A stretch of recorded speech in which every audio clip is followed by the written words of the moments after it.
handling conflict. This is a new theme.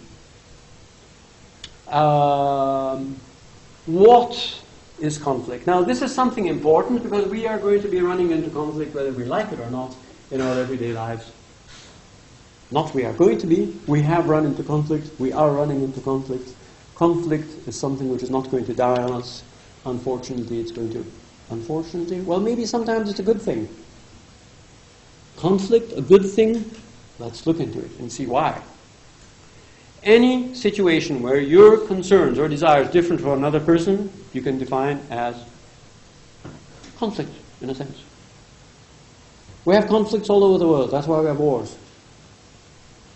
Maybe if they're all taking this course, there wouldn't be so many conflicts. I hope. Blessed are the peacemakers. That's what it says in the Bible. I'm sure in other religions you have similar sayings. It's cross-cultural and cross-religious, this advice. I just happen to know one of them. But yes, so conflict is something which we have to learn to deal with. It won't go away. And sometimes it's important that it doesn't go away, because the conflict situation actually, how shall I put it, it publicizes or makes people aware that there is a problem. And if you hide the conflict and you try to ignore it, and you try to brush it aside and paint over it, the problem might get worse. So better to recognize there is some differences occurring very, very early on before they become serious. I don't know whether you, I can't remember what story it was. There are two family clans in Italy who have had conflict for 300 years and killed so many people of each other's family until they analyzed what was the origin of the conflict. Apparently, some 100 years earlier, somebody had stolen a chicken from the other backyard, you know. So in the meantime, 20 family members on each side had been killed, and many properties burnt. And so one family finally decided, they purchased the chicken, went over to the other family and said, okay, here's the chicken. Here it is back. Let's have peace. It was as simple as that. So sometimes the cause of the conflict is easy if you can recognize it. I don't know how those conflicts of those South Sea islands will be between China and all these countries. That's another question. Conflict is normal. It exists. It's inevitable. It's a part of life. And there are some desirable aspects about it. We'll talk about that. So, at any rate, there are benefits in improving conflict handling. It strengthens relationships. If you handle the conflict well, it can reduce stress, improve morale, saves time and energy. Well, I mean, I don't have to tell you all about it. You know. And essentially, what are our objectives? We all have different conflict handling styles. And I'll talk about that. It's important that you recognize what your conflict handling style is. Assessing the conflict situation, deciding what conflict handling mode you should use under the certain circumstances. What do I mean by all of this?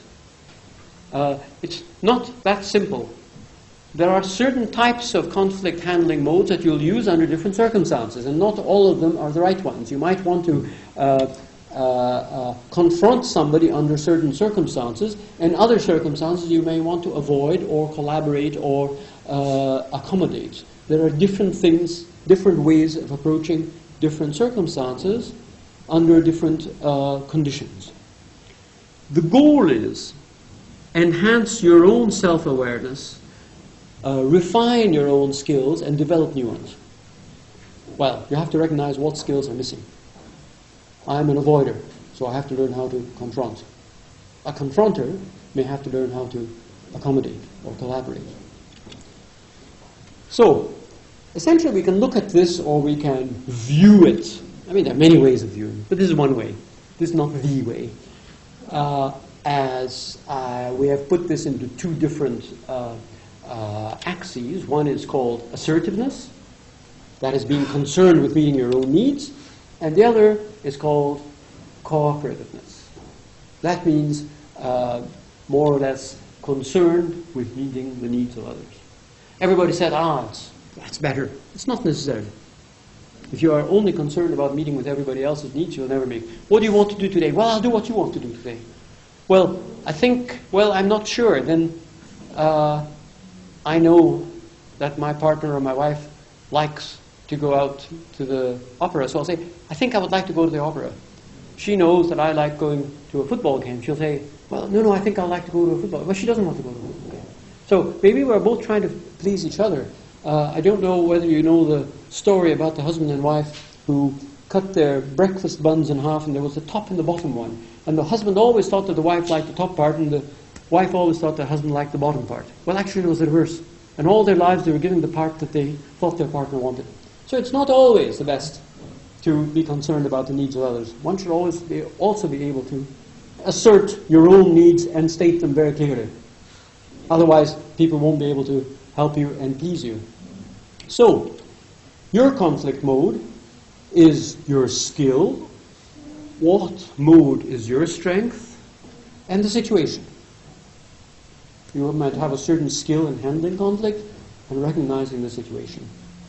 So, let's look at this again and maybe plot this a little bit more in detail.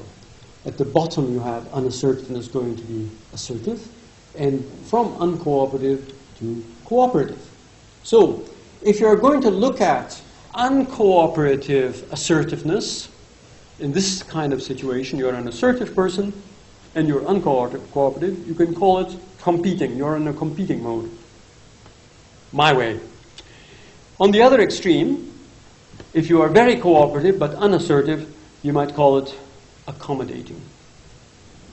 To yield to the other's needs. It's okay with me. Whatever you want, we'll do it that way. So in a sense, these can play into each other. If one person is competitive and the other is accommodating, you will simply have a situation where one will be bleeding and the other will be milking or whatever. It's not necessarily going to be very healthy. What other ways are there? Well, you can also talk about being uncooperative, but also unassertive. What do? You avoid. You don't want to cooperate, but you don't want to assert what your needs are. So what do? You just avoid the problem. Is this bad? Yes, sometimes it is. Sometimes it's good.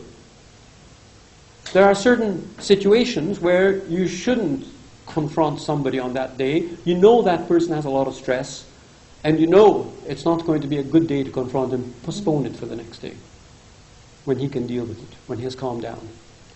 So, avoiding is not always bad, but it can be.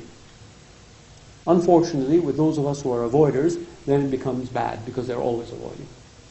The idea is not always to use the method you are tending to use, to try to learn to use those methods that you don't normally use, and to train yourself in these other methods, to recognize if you are assertive and cooperative, well, that's one way. You say collaborative, well, we do what you want and what I want.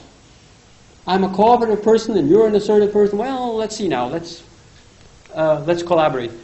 This is sometimes good, but sometimes it can take too long, and it can be a bit complicated if we're always trying to meet each other's needs. Sometimes one way or the other way is the best way of dealing with the problem, and not a long drawn-out collaboration. If the person is dying and you're about to give him mouth-to-mouth resuscitation, the last thing you want to do is start discussing how to collaborate or even how to compromise in your approach. You have to be assertive. So, yes, compromise, sometimes it's good. You have two warring parties, and sometimes one has to compromise in between. Sometimes it's bad. When Chamberlain went to see Hitler, and Hitler said he wanted to conquer the Czechs, well, Chamberlain thought, that's a good compromise. Don't fight against us. Don't take on the Western nations. We will give you those Eastern ones. We don't care about them. They're far away. That was a compromise that Chamberlain made. He was giving away what wasn't his. That wasn't a very good compromise. It gave Hitler all the munitions and industry of the Czechoslovak Republic. He was given another year to build up his armies, and then he was able to attack the West anyway. So if Chamberlain had not compromised, Hitler would probably have backed down, and the Second World War would never have occurred. Or if it had occurred, instead of costing 50 million lives, it may have cost only 1 million. Well, that's a lot, but it's better than 50 million. So, compromise is not always the best. So, the general assumption of our society is that conflicts are bad and should be avoided, and that is, a good group is one in which there are no conflicts. And this is not quite true, because conflict sometimes airs a problem, and then it makes us aware that there is something that could be disastrous and that we have to handle it. And having a small conflict is like having a small forest fire. You know, nowadays, to preserve the forest, we collect all the dry wood away to prevent small fires. That's the worst thing we can do, because these little bunches of dry wood is what often will get burnt when there are small fires, but the rest of the trees are so wet they won't burn anyway, and there will only be small fires. However, if you collect all the dry wood away, there won't be any small fires, and finally when it's a real dry day and all the trees are really dry and then there is a fire, everything will burn. So you don't necessarily solve a problem by postponing and trying to avoid that conflict. Sometimes it's good to have small fires to evade the big ones. And this is what we have to learn how to do. I think I'm going back on schedule because I've succeeded in catching up very good. So we have to see what we prefer as conflict modes, and where we are comfortable with certain conflict modes, but we tend to overuse them. So we have to analyze and reflect and understand what is our tendency, because if I'm an avoider, I apply this under all circumstances. Now, if I'm aware of that, maybe I will stop applying it under certain circumstances and be more confrontational where it's necessary. Sometimes I have to confront somebody and say, hey, you better have a shower or use a certain kind of deodorant because you smell. I really have to tell you that. I'm not going to just keep a distance. Or I don't like the way you do things because it's causing a problem. And the person doesn't realize they're doing something that will annoy me. So you have to confront sometimes. And avoiding will just make the problem worse and much worse. We tend to react out of habit. However, we may be causing unwanted situations without realizing it. So, let's look at these different modes. What is good and bad about them and when they should be used. So we talked about competing. Yeah? It means quick action, making an unpopular decision maybe, taking care of something vital, taking some protective action. The skills, being able to argue, being able to maybe use your position that you should be using as being the boss. Asserting your opinion, standing your ground. Sometimes it's necessary. So you have to learn to do that. And if that is your weak point, you should work on that. Because others who have that strong point will be winning the game each time. And you should sometimes be winning it. So that's competing can be overused. You don't listen to feedback. You don't want to learn. You are not empowering the others. You gather people together who only say yes to you. Or you are not influencing as much as you should because you are underusing it. You are being indecisive. You cannot make the decision of what we're going to do tonight. And your girlfriend gets annoyed or your boyfriend gets annoyed or whatever. You are slower to act. You are not contributing the way you should. So there's underuse and overuse of competition. Learn when you should use it and when is the right time.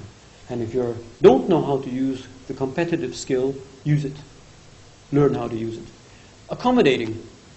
This means showing reasonableness you are creating goodwill, you are keeping the peace, you are retreating, you aren't holding your ground, you're giving it up, you're putting yourself in a position of low importance.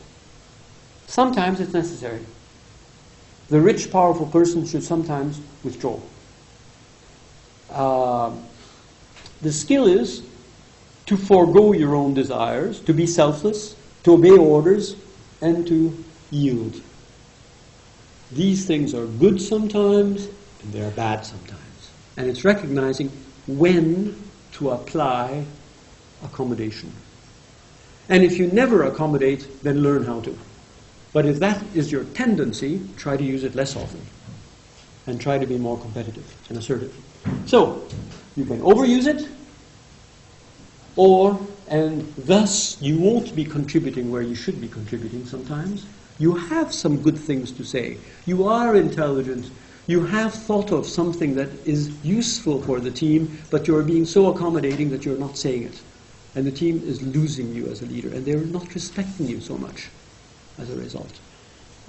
However, we should also, we can overuse it and we can underuse it. Avoiding. Manana. Do it tomorrow. Why do it today if you can do it tomorrow? Well, that's not the right reason. But it sometimes buys time. It reduces tension. There are some good things about it sometimes.